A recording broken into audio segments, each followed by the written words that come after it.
everybody that rely on Zillow thinks they don't need a realtor anymore. Yeah. They have everything at their fingertip. And I was pissed. I was pissed. Like, Zillow, why are you putting that on there? Zillow, you're not an agent. Why are you giving that information? And why are you giving the Zestimate? Because I always have to fight with the Zestimate.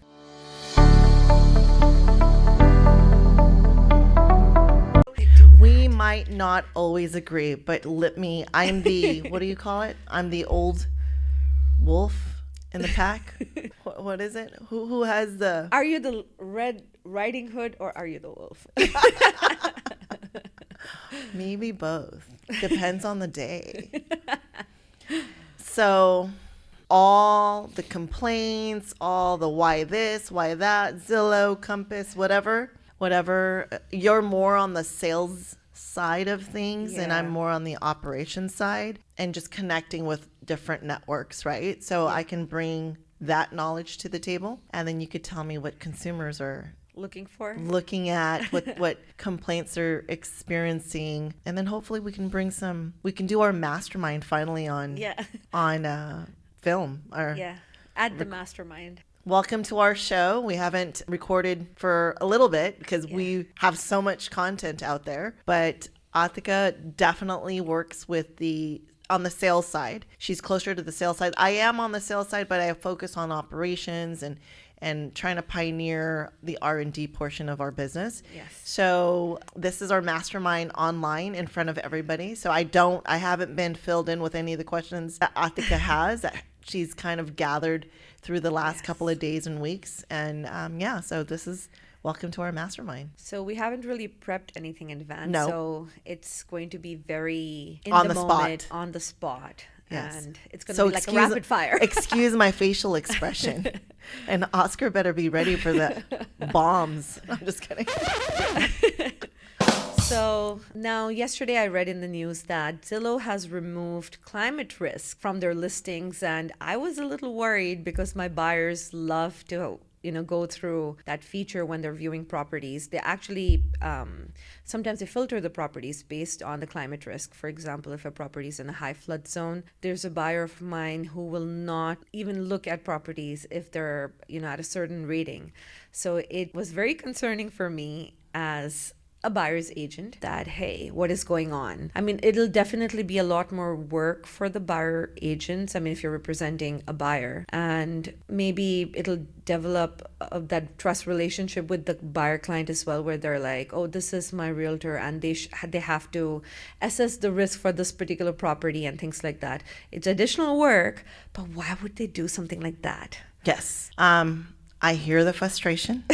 Let's just calm down. Mother Bear is here to save the day. So let's put that to the side real quick and just understand we're coming down to the wire in 2025. We're in December 2025. And if strategies don't change for 2026, then you're going to be left in the dust, whether you're an agent, a realtor, a home buyer, a home seller. But AI is in front of us. Right? And with being spoiled by advertisement companies like Zillow, again, Zillow's not the end all be all, but there's many platforms, many advertising companies like Zillow. And Zillow, to be honest, spoils our consumers, especially home buyers, so much that everybody that rely on Zillow thinks they don't need a realtor anymore. Yeah. They have everything at their fingertip. And I was pissed. Like, Zillow, why are you putting that on there? Zillow, you're not an agent. Why are you giving that information? And why are you giving the Zestimate? Because I always have to fight with the Zestimate. And to be honest, let's be transparent that we are a Zillow client. We are a premier team with Zillow. We've been with them for a very, very long time. And my decision to partner with them was strategic, was they're the largest advertising company, so let's join them. But at the same token, when you join somebody like Zillow, they're going to give you all these features and buttons and whatnot. And I was pissed. I was like, Zillow, that is my job, not your job to give it to the consumer, because now the consumer is going to be, I'm a DIY realtor. I know everything. There's nothing you can tell me, Atika. I know where to go. I shouldn't be paying you. I don't need to pay you. Actually, you should reduce your commission because I'm doing all the work, when, let's be honest, it's not them doing the work. It's Zillow or advertising companies giving these free buttons. Yeah. So now that they've removed it, it allows for that client relationship to blossom again, right? And that's why I said, hey, let's not hate on them. That was a special feature. Yeah. But that is our job. We went and studied for the test. We got our license. We're exposed. We know who to call. We're resourceful. You should be picking up the phone, calling your realtor and saying, hey, I'm interested in 123 Main Street, 456 Main Street, 78 Main Street. Who's in the flood zone? Why is, have they replaced the roof? Ask those questions. Stop hiding behind the internet and the buttons and pick up the phone. Go have coffee with your realtor, ask questions. That's where we've been leaving a lot of these opportunities on the table. Because of social media, we don't have that face-to-face relationship. And you could talk to Teresa about this, who's also on our team. And I'm like, pick up the phone. I'm very old school. Pick up the phone, talk to me, right? And because they removed this climate change, yes, it was easy for them. But now you got to do your job. For me, I feel like the buyers are already always on the edge and looking for a reason to not purchase that particular home. I mean, they are. Even though they're looking for their dream home, the smallest things kind of tick them off, right? It could be the direction. It could be a bedroom in a certain part of the house, or a location, the kitchen facing in a certain direction. So, I mean, they get down to the tiniest details. And now you throw in the climate risk in a place like California, where you have the fires, you have the earthquakes, you have the flood, you have all kinds of risks that can be attached to a property. Yeah. So I was also reading that some of these risk ratings were not accurate, and which is 100%. Why they were removed. So where do you think, as a realtor, Atika, and you have to talk about natural disasters, what report should we share? The NHD, the Natural Hazard Disclosure. And who has access to that? We do. Therefore, we got to do our job. Yeah. Right? At the end of the day, let's do our job. Yes. Stop relying on all these free buttons and whatever, because now we have no excuse. Now let's pick up the phone and say, hey, Mr. Buyer, if that's your concern, I'll make a note of that. And every property that you want to go see, I'll be more prepared to let you know if this is a concern that we should bring to the table, because it's disclosure, disclosure, disclosure. We're always looking at disclosure, and that's why we got licensed, and that's why we get paid for, is rely on your realtor to give you that information. Yeah. So good job, Zillow.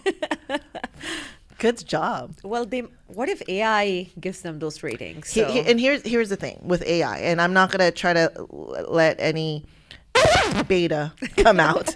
But at the end of the day, if you have a platform like Zillow, and Zillow is very ahead of its time, hence why I also partner with them, right? Or that's why we partner with them. You better start looking at the micro portals you're using, what you're creating within your brokerage, what you're using day to day, and see how you can use AI to give you some of that information. And remember, AI is not here to replace us.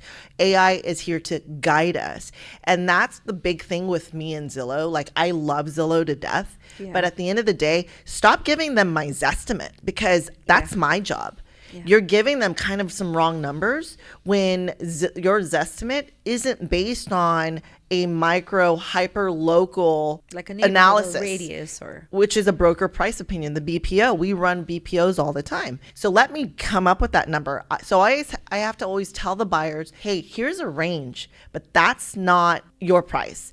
Hey, Mr. Seller, that is not your price. That's a range, but let me come walk your property.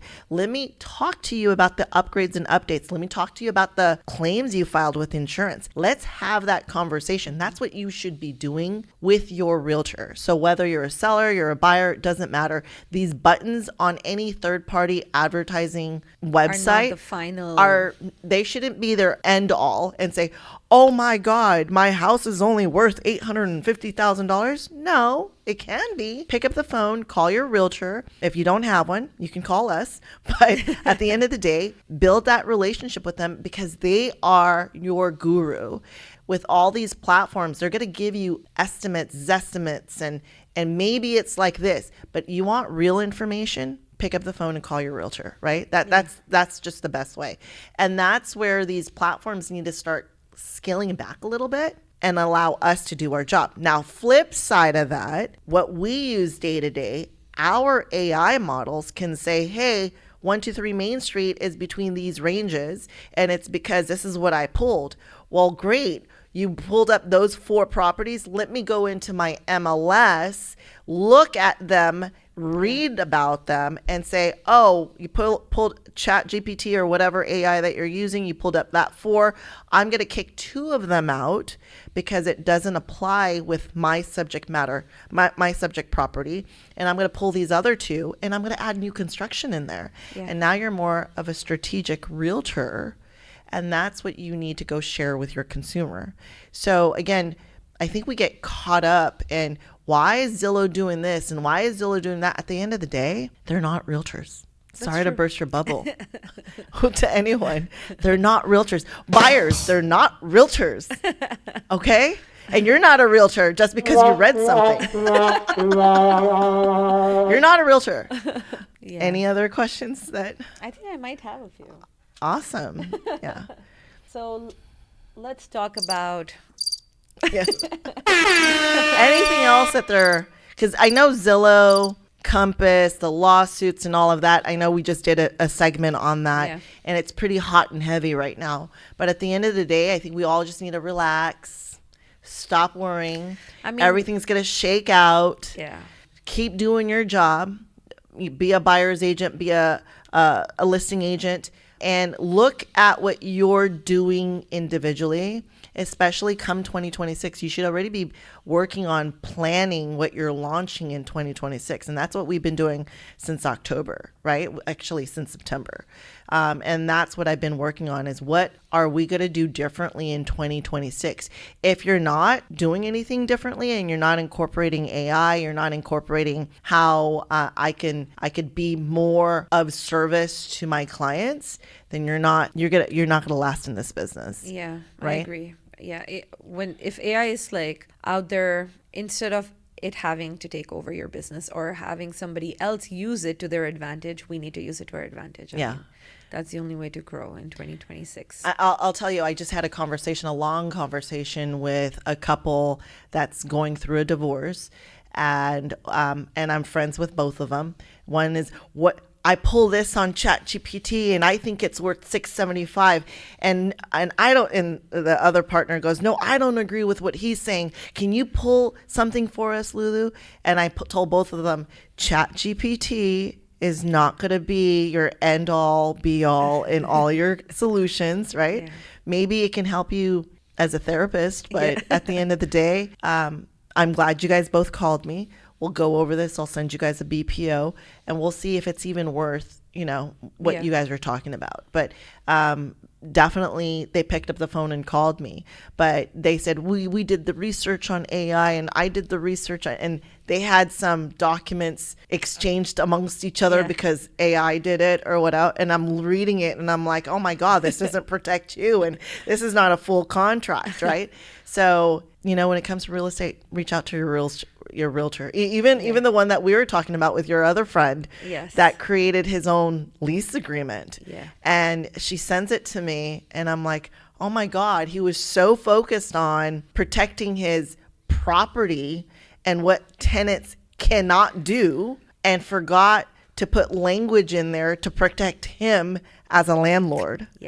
And I gave you this information, right? Yes. And so I hope you shared it with your client. But lesson learned, right? Yeah. Now, client wants to sell the property, and don't rely. I mean, AI is there to guide you. Again, it's not an end all be all. It's there to guide you, but pick up the phone and call the subject matter experts, because whatever AI created may not be everything you need. Because unless you're a senior prompt engineer, because you need to know all the prompt commands. Yeah. If you are, that guy, then yeah, maybe. But no one knows all the prompts, all the commands. So if it's not your industry, then might as well just give us a call. Pick up the phone and call whoever that person is, and they can tell you. Yeah. I agree with you. I mean, I see a lot of people like trying to run just like estimates using AI or ChatGPT. Because ChatGPT, let's be honest, is collaborating with Zillow now, right? And it'll tell you on there when you go and 123 Main Street, it's going to say using Zillow data, right? Yes. And it's, again, rough. If you want something quick and dirty, yeah, maybe. But it's not going to be... It can be a little off just because nobody knows the property from the inside. Yes. Right? So yeah. So hire, a subject matter expert. Yeah. So, I mean, a lot of buyers are asking me, since you have your NMLS as well, I'm going to ask, is it a good time to refinance, or do you think people should wait a little longer into 2026? I guess it depends, right? So if their rates are 3.75%, obviously not. Yeah. So, but if you're at my rule of thumb, and in my investment, when I wear my investment hat, I say you should not refinance unless you're 1%, unless the new rate that you're refinancing into is at least 1% from where you're currently at. So if you have a 7.5% interest rate and current rates under your circumstances are 6%, it's more than 1%. So if somebody has a 5.8% 7-year ARM and wants to refinance into 5.8% 30 years fixed now, do you think that would be a good call? Number one, depending on the cost, I mean, that's like a little portion of the big picture, right? Yeah. So how much is that 5.8% interest rate over 30 years? What is that cost, right? What is the lender cost? Are they charging $15,000? Are they charging? And then second, where are they on their 7-year ARM right now? Are they on year 1? Are they on year 2? Are they on year 6? Right? If they're on year 2, do you think they should wait? I would wait. I would just wait, not because I'm a psychic, but because this administration, the government administration, is planning on pushing lower interest rates, right? Yes. They're also talking about 50-year mortgages, portable mortgages. Some of those are changing. Maybe it's going to take 2 years, but you don't know what you don't know, right? You don't know. But that is the climate on a government level that they're talking about, reducing interest rates. Making housing more affordable. That is their objective. Yeah. It's to make housing more affordable. So if you're in year 2, I would wait. Yeah, right? I agree. I would wait. I don't see interest rates going to 12% right now. I hope not. Yeah. So if I were them, I would wait. Yeah. Got it. Yeah. We've just been exploring those options as well. Yeah. Okay. So I remember we were working with this person and kind of supporting him and his thoughts on where he wanted to, I think Oscar was there as well, where we went to San Jose and we spoke at the convention center. Yes. Is that what you call it? Yeah. So there's a lot of talk about the YIMBY movement and how California encourages, and there are other states as well, like New York, who are kind of pushing it now. So what are your thoughts on the YIMBY movement? Do you want to share a little information about that? Well, I have a lot of information about ADUs, right? Yeah. So one, the reason why, especially California and New York, do we understand why the YIMBY movement is in my backyard. Yes, in my backyard, why it's being pushed. We need to understand that, right? And it's because, number one, housing is not affordable. Not affordable. Number two, they say that there's not a lot of areas to build. There's not a lot of, areas to build, land to build quick enough. 3, builders are not building quick enough, right? They're holding inventory and dripping the inventory. I mean, they can wait control, for an X amount so they can control that pricing, right? Yeah. Because they want to make sure they sell at the highest prices they can, right? Yeah. So if properties or if the market's slow right now, why would you put out as a builder 20 homes, right? They don't want their inventory sitting on the market anyway. They don't want inventory sitting on market. So because of that, because of inventory alone, that's why the YIMBY movement is so popular in those states, right? And then on top of that, the type of ADU is also important to understand. So yes, am I for ADU? I think it depends. I think it depends on the area and it depends on the intention for that community. So let me give you an example.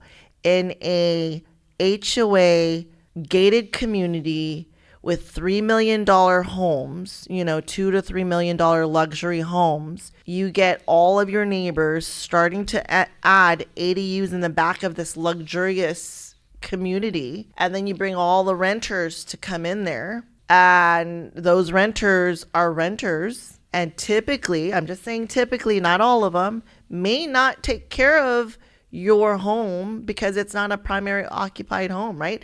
They don't have the same investment and emotion. So will they take care of your backyard with that ADU that now is becoming a rental in a very high-end community? Do you want that? I don't know. It's up to you. Then you go into the lower end housing and you put more ADUs in the back of those homes, right? You have crowded space. Does the streets, can they accommodate more parking? Can they accommodate lines and lines of rental parking? I think it just really depends on the city, on the county, on the area. I would love ADUs, but I don't think it should be a blanket across each state. I think there should be a cap. There should be caps, there should be restrictions, and then they're going to go through an approval process, right? Once you go through the approval process, then you can find out how big, how small. Do I have an egress? Do I have a parking area for this person? If you don't, you're not approved. I think they just need to be more restricted. Yeah, because there are a lot of people building on top of the garages, converting the garages themselves, and then also a portion of the backyard. So I'm like, there are a lot of ADUs coming in together, but is there a cap? There should be a cap. Yes. And safety is huge also for me. I don't want my neighbor that's building an ADU, not building it without a permit and all this and that, and all of a sudden catches on fire. Then all of our homes are, because you don't know what kind of people are renting that. Exactly. So I want us all to be safe. At the end of the day, I don't want to rain on your parade. I will tell you that you can probably pop up an ADU for $20,000, $25,000, $38,000. I've seen it on Home Depot. I think Amazon sells it. Amazon is selling them too now. Again, no sponsorships here, but you can buy all of these ADUs and pop it up in your backyard. But at the end of the day, will it give you value? I guess if you're a homeowner, no, I'm just kidding. You're not going to get dollar for dollar value, right? It doesn't matter. It's the same thing with swimming pools. You put a $100,000 swimming pool, will you get $100,000 of value when you sell it? No, you're not going to get dollar for dollar. Let's just cut that. Take that off. If you put a $30,000 ADU, will it only cost $30,000 because it's at $30,000 at Costco? It's probably $30,000 for that particular tiny home, but you got plumbing, you got electrical, you got permits, you got labor. So I would add another $45,000. So if you're going to spend $30,000 for an ADU, double that, I would say 2.5, and then you'll be fine. That's going to be your budget. And don't come after me if that's not true. You did something wrong. But at the end of the day, that's going to be your budget, right? And then let's say you're $75,000 in. Will you get $75,000 added as a value on your home when you sell it? If it's worth $500,000, is it now $575 because you have the ADU? No. And this came from one of our appraisers, a couple of our appraisers. You probably would need a separate meter in order for you to get more bang for your buck. But again, no, it's not going to give you dollar for dollar. So am I for it? Depends. That's my answer for everything. Yeah, your answer. It's the safe bet. Always depends. I'm glad they're talking about ADUs, but I didn't think it would be more of a hot topic than the Zillow lawsuits. Yeah, people are talking about the YIMBY movement, so that just, then you start talking about the ADUs. So I was also reading this article about impact of high cost of housing and how a lot more people now, younger adults, are moving in with their parents or pooling in funds to purchase homes. Yes. So I thought that was pretty interesting, and which is also impacting a lot of these home sales reducing now, and how next year or 2026 onwards are going to have like a housing reset, like a housing pricing reset. Mm-hmm. So do you think that's going to impact, other things like the interest rate or things like that? So if they reduce those house prices and they reduce the interest rate, everyone and their mom's going to be buying houses. I just told you on the drive up here, I said I'll probably be buying 10 if that's the case.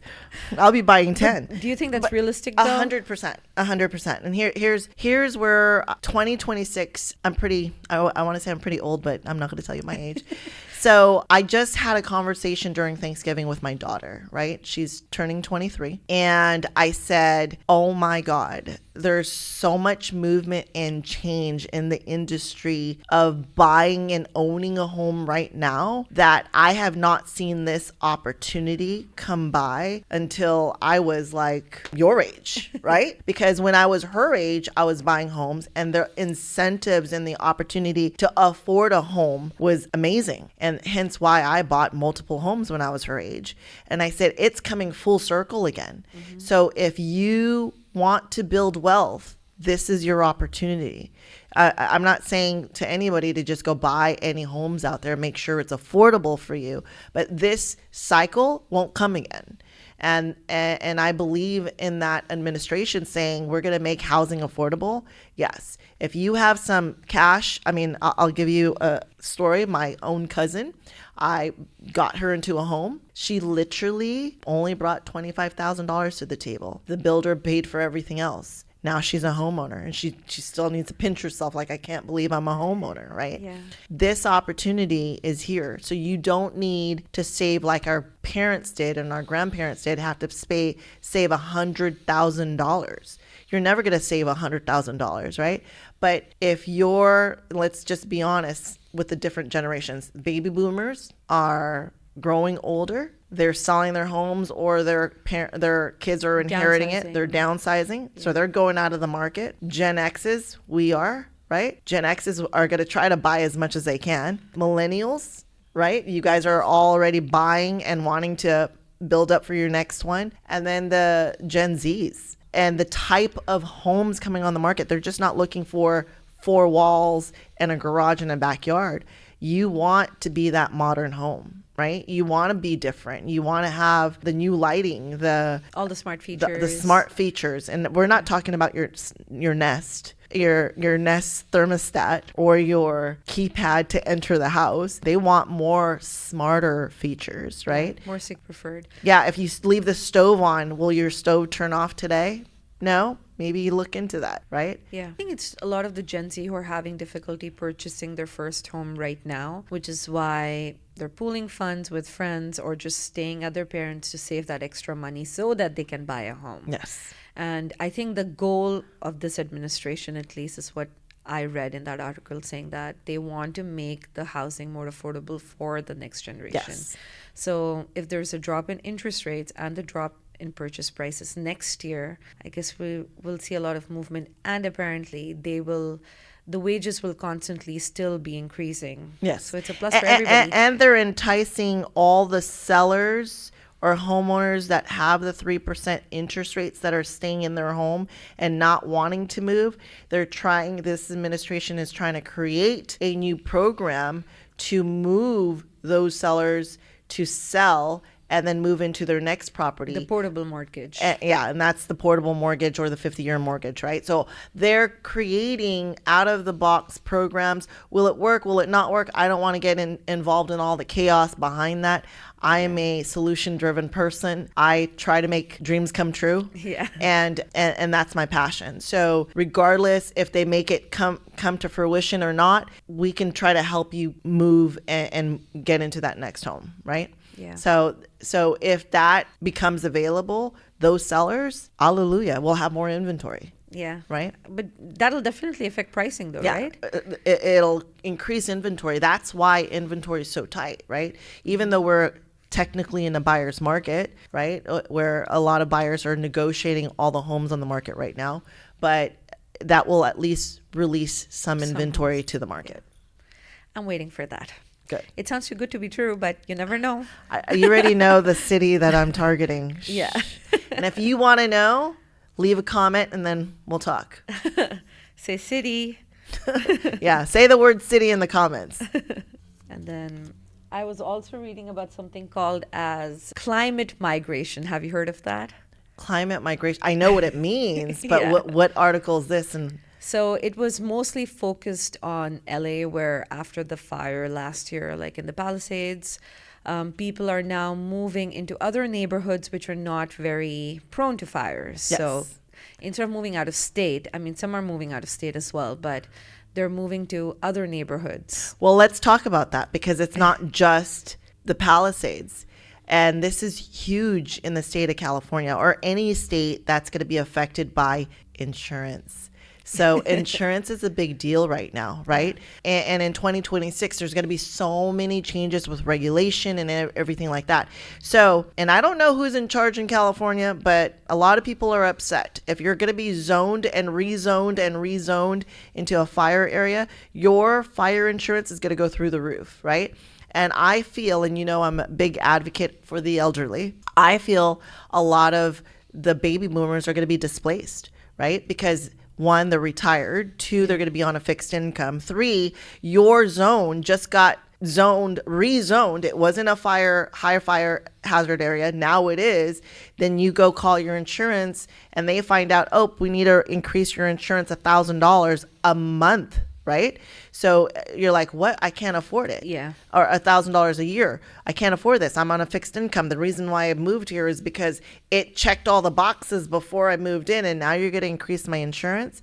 So yes, I could see why People are climate migration is now happening because insurance companies are pushing these people in those directions. And it's sad. We need some policy changes. We need some regulations. We need some caps. On insurance companies. We need to have some programs that are more public, help the public, help the elderly, help a lot of these consumers. So then that way we don't get climate migration, right? We get to pick our dream home. But if these insurance companies, insurances are going to mandate for roofs to be X amount of years old if you don't have it Certain certified. material and all. The fire, yes. So, I mean, at least that's better. If they should have a list of rules where they're like, okay, you should have sprinklers in all your bedrooms. If you have a list of rules which, your buyers or owners can follow, then at least give us some more discounts, right? Yes. If we're going to follow all these rules because at the end of the day you want us to be safe, then give me a discount on my insurance. Exactly. Right? I put sprinklers, I put fire retardant panels, I put and you got your inspector to come out. Boom, boom, boom, boom. You get an additional $200 off of your insurance. Now, you guys listening? That you guys should do that. Yeah. So, I mean, that was my... Hence the mastermind. It's the mastermind. A lot of these buyers I'm talking to, some of, their spouses are losing jobs or the immigration is changing. You have a lot of these new H-1B rules in place where a new H-1B applicant will have to, their company, whoever's sponsoring them, will have to pay an additional $100,000 per applicant. And that's definitely going to restrict a lot of these H-1B workers coming into the country. Yeah. I mean, depending on how qualified they are, how talented they are, but it's definitely going to have an impact. I think the ultimate goal is to promote local workers, or local talent to be working in these big companies, but it's definitely going to take an impact on the economy. And there'll be a lot of people, since they're getting laid off, there'll be a lot of people who cannot make those monthly payments, and there'll be a lot more foreclosures coming on the market. So what do you think about that? 100%. So I believe I read an article where foreclosures are ticking up right now, and that's just one area of why foreclosures are ticking up. But at the end of the day, people are losing their jobs. People are being forced to... Their visas are not getting canceled. Yes. I mean, they're getting deported. They're not being renewed, things like that. Yeah. So I see a lot of the foreclosures. And see, I wear both hats. I see the normal consumers, the normal buyers that want to get into the homes and the sellers, right? Yeah. Then I see the hedge funds and the investors that are like, oh my God, what a steal, what a steal. Foreclosures. Let me go buy more of those, right? And great, right? What I would definitely try to do is rent out your property, right? But before you try to lose it. If you can't afford it, I'm helping another client right now where he did say that his industry, he's a truck driver, his industry is slow, and his wife is a stay-home mom. And I said, hey, what you need to do is, I just got you into this home. You've been in it for 2 years. I would hate for you to lose it. So let's try to rent it first, right?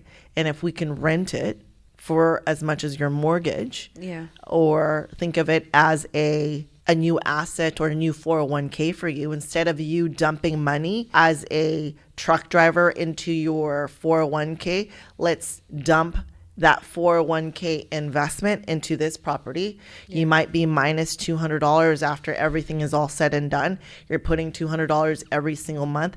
We'll wait for appreciation, and that can return more money than your 401k, right? So let's sit down and strategize. Just because you lost your job doesn't mean you should sell your house at the end of the day. I mean, if the rent can pay the mortgage, that is, right? Yes. What if it's twice as much? I mean, if the rent is, paying half of your mortgage, then what would you advise them to just sell the home? Again, it depends on the holistic. It really just depends. It depends if they can't afford it. It's negative $2,000 a month rent. We can't rent it out.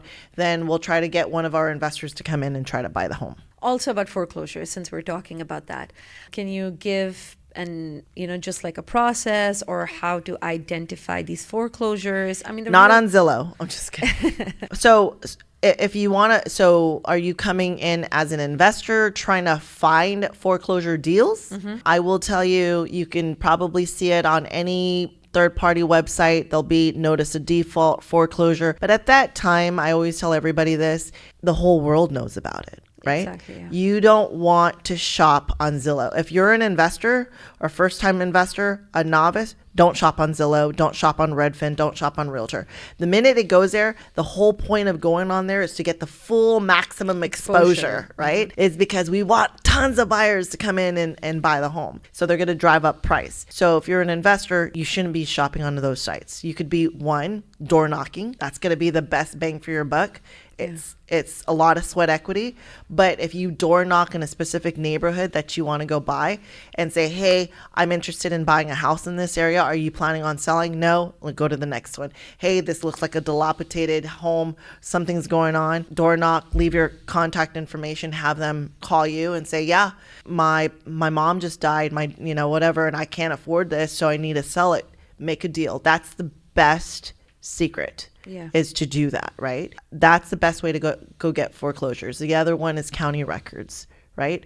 Because there's a county auction site where it's posted. It's available to the public to find out who's in foreclosure or who has a notice of default. Shop through the county. But the minute it's on a public website, I'm sorry, it's gone before.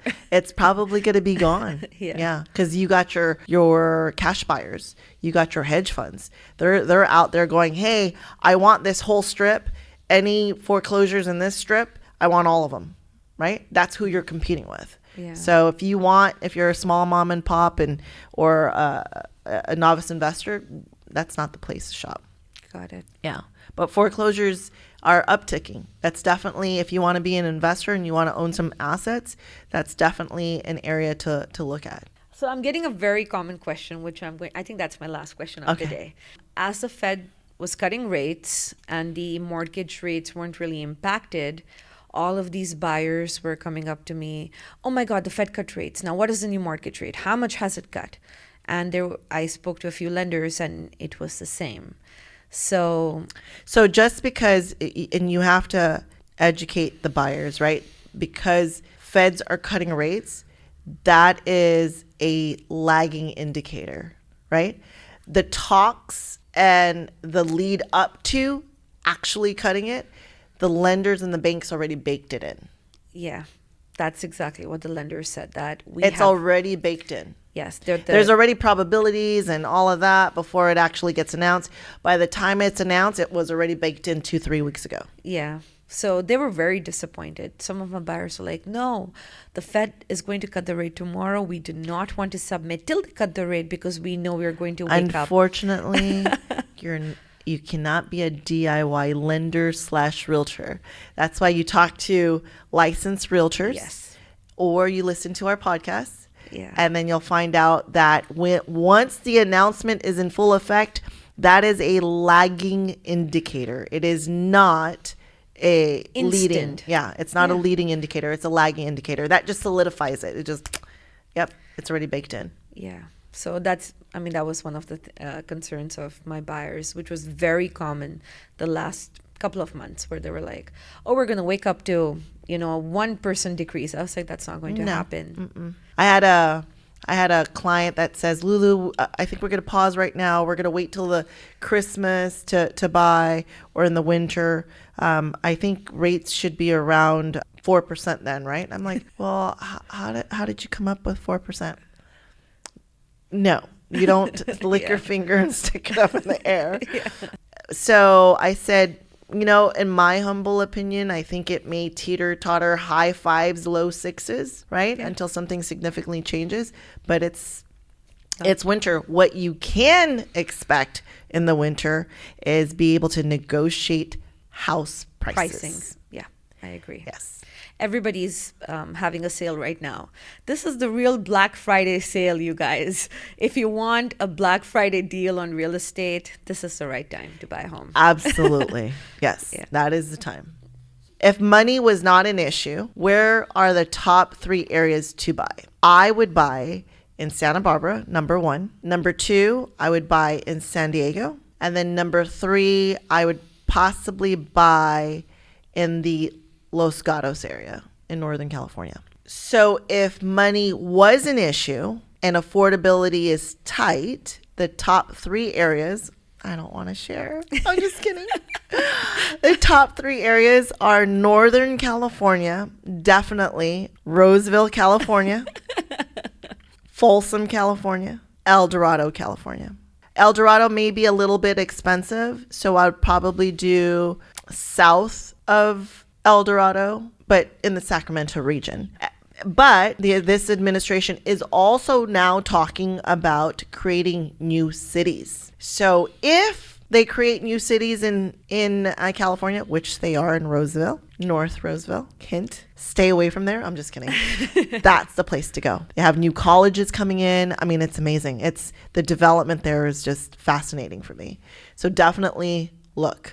If money is definitely a problem and you need to buy a house right now, I would do Central Valley. I would do Merced. I would do Stockton. I would do northeast of Stockton. I forget this area. Even Shasta County is not too yes, bad, Shasta. right? Yeah, it's even It's really beautiful too. There's a lot of affordable cities in Central Valley, and the extreme northern part of. And they're going to be under 500,000. But my 3 would be the Roseville. If money is an issue, then I would say Merced, Fresno, Yeah. definitely Fresno, and then Lodi, Stockton area. So if money wasn't an issue and I had to buy a property in California, the top 3 places, number 1 would be Atherton, because I would be sitting on a lot of equity in Atherton. Oh, And well, that's old money. Yeah. And the kids would be Let's- going to an amazing school. I guess we're divorcing our husbands, and I'm just kidding. Number 2 would probably be Malibu and have an amazing beach house. Just watch the ocean every morning. One can dream. And number 3 would probably be Tahoe. It's one of my favorites. That's not California. The California side of Lake Tahoe, not the Nevada side, the California bit.